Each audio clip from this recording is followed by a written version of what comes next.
Good afternoon, YouTubers. So, welcome back to my channel for learning more about writing. Writing with Fire. It's kind of the new title I'm putting on that. I like it because it means passion. It means writing with everything that's fun. Something that's in you, a desire to get out. So, if we're following from the first session, which was really just called "Just Write," it's really a great first lesson. Um, because if you want to be a writer, you just have to start writing. So hopefully you've all started writing something and something fun, something you're enjoying. And don't worry about if it looks bad right now. You got to put the skeleton bones down together, the flesh, the blood, and all that, and the organs that all come later to fill in. Right now, just get the skeleton down. So this next lesson I want to talk about is when you're getting into character development, you're going through your plot. Let's say you get to like 3 chapters in, 4 chapters in, and suddenly you have what every writer dreads, which is writer's block. You're just looking at an empty page, like I don't know where to start. I don't know what to write, and we all get it, and I understand that. And probably the best thing you can do is once again just start writing. Start writing any kind of words. Because I think at least that's what I try to do.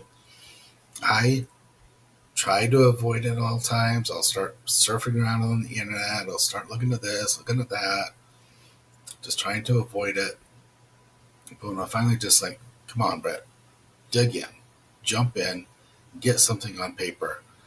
And once you start getting on something on paper, and start getting some words down, trust me, the flow will come. And just let it come. And you know what? Even if it doesn't, there are times I've written like a full chapter, and I would like, man, that was terrible. I don't think this just sounds like I'm just writing an instruction book. It doesn't sound very good at all. Then later I'll go back and I'll reread it, and I'm like, huh, that's a lot better than I thought. Um, and sometimes it turns out better than many of the other stuff I've written. So just don't worry about things like that. Just got to keep going through it. Uh, there's also I want to talk about two different ways of writing. A lot of people will plot all their things out. They'll make a whole um, a plan and write out everything first and try to write the characters, what they're going to do here. Uh, and everything like that. I don't really write like that. Everything starts in my head. I have the whole image in my head. I actually even have start, middle, and finish in my head. I know where I want it to go. I know where I want it to end. So I'm very plot driven that way first. So I'll start getting in. I just write by the seat of my pants, basically. But I also, because I have it in my head, that's where I reference everything. And as I start writing, and things start to work really well, and your characters are developing, they will really start to take the whole plot on their own, and they might make turns or changes that you didn't see coming, and that's when it gets exciting. So feel free to stay open, let your characters tell the story. You've got, obviously plot driven's great. You want to start with that plot, uh, and because that's the whole structure of your book and where it's going. But uh, in writing the plot, there's so many great stories out there. It's hard to even find anything that hasn't been done plot wise. So to come up with something really original is very difficult, almost impossible. Other than the fact that, of course, you can, everything that we write, everything everybody writes now, whether it's a movie or a book or story, uh, it's there's something else out there like it, and that's okay. But what's different is you're writing this. and you're writing it with your own voice, your own words, and your own twist on it. You might have some twist take on it, like The Intruders that just came out. I like to compare that to Taken, like the movie Taken, and also like The Thing. So it's like Taken meets The Thing. So, it's almost like a mismatch of both those movies, but also it has its own story that's not quite like those as well. But those are good comparables. You always want to try and come up with some good comparables for your stories when it comes time to putting it out there and giving people a good fresh idea of what to expect from your book. So always keep in mind some good comparables. So I'd say that the real lesson for the second one, obviously, is plot development and character development. You want to get your plot down. Sometimes you want to build an outline. A lot of people build an outline. A lot of famous writers, especially um, thriller writers and mystery writers, they'll have put a whole outline together. And I understand that. I understand the reasoning behind it. It's very smart to just outline everything and then go in and start writing the story. And then you can always refer back to your outline. I tend to do the opposite, where I don't write an outline. Sometimes I wonder if maybe it'd be better if I do. But I'm not the only writer that writes like this. A lot of famous writers like this like to write by the seat of their pants, basically. Um, the whole idea that I've always liked is I always want to come up with a concept. The first thing I do is I come up with a concept. And when I finally get a great concept, like with the Intruders, I thought, wow, what if there were inhabitants on this earth, even well before the dinosaurs, but they became extinct? But some, because they were just too intelligent and too dangerous to keep around, and so God wiped them out basically. But before he did, there's some of them that encased themselves and preserved themselves, and then of course they're unearthed and in the present day, and then of course now they're taking over and causing destruction and trying to get their planet back. Um, so that was that was my concept. Ironically, when I started writing it and I got more into it, that concept did end up changing. Uh, so it's somewhat like that because I always liked that idea, but it did have some twist in there, and I won't spoil it for you if you want to read it. Um, that book is a lot of fun. So you come up with a good concept, work on that, let that inspire you, and just see where that takes you. It's all a journey, and I just love not knowing what's coming at me, what's coming ahead, and like this current story I'm writing right now, I really love it. Currently, it's titled "The Devil in My what is that? Devil in My Head," and there's a lot of humor to it. I really like it. Um, and our hero, he's starting to take some martial arts class to get some better training because he's trying to become a professional hitman. And he makes a friend at the martial arts studio, and I wasn't, I'm like, I don't know if I want to bring in another character, but I put him in there, and then all of a sudden they hang out together, they start becoming really good friends, and then I was writing the other day, and all of a sudden I saw, what if this character was like him, and something happens to him?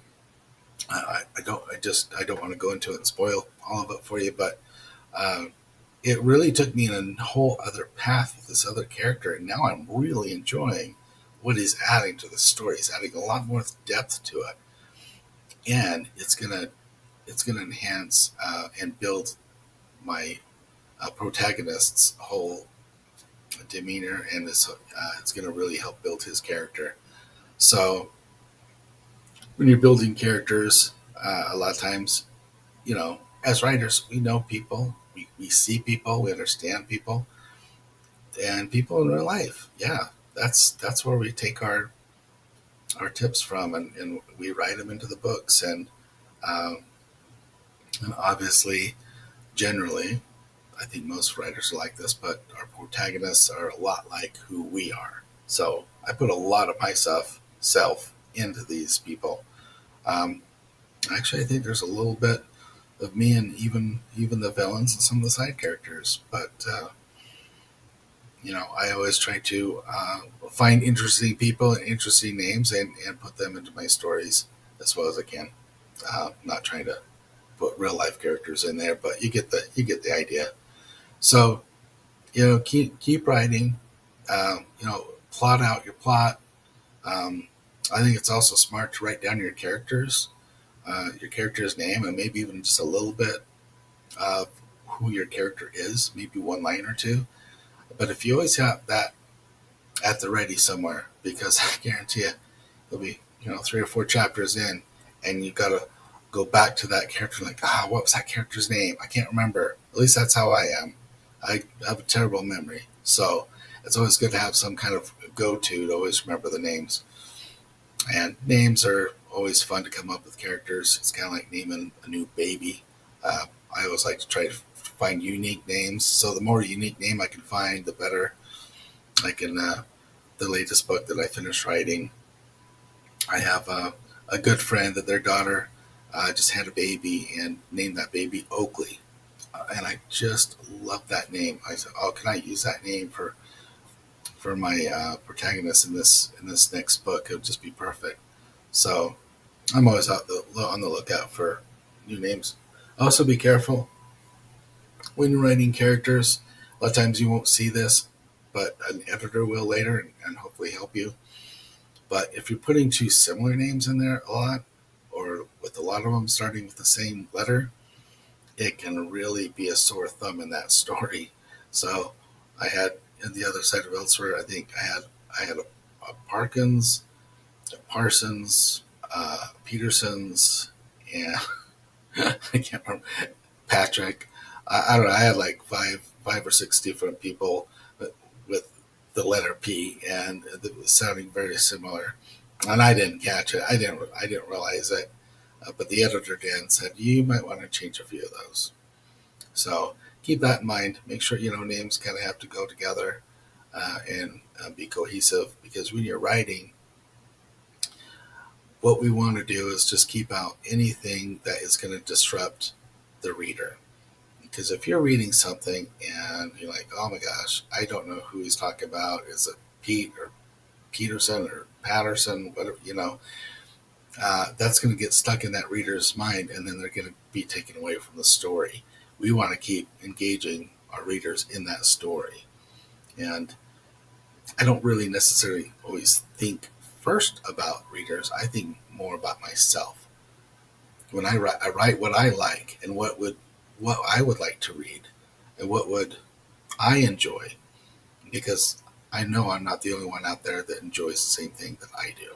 I know there's a lot of people that do. So as long as I make sure that I am satisfied with everything, I'm more confident people out there will enjoy that too. So I know this lesson kind of went a little bit everywhere. I'll try and come up with, the next lesson, be more cohesive. But really, a lot of it is just writing. And as we go into, even into this next year, I think the whole writing community, from what I see, everything is really coming down to more quality work. We're battling against AIs now, and hopefully not Terminators soon, but Chat GPT and those kind of things. We gotta be sure we're putting out quality work. So that's why it's important to really write good quality work first. Um, all that other stuff will come later. We get the words down on paper first is great. Get your plot in. Figure out what your plot is. Figure out where your characters are.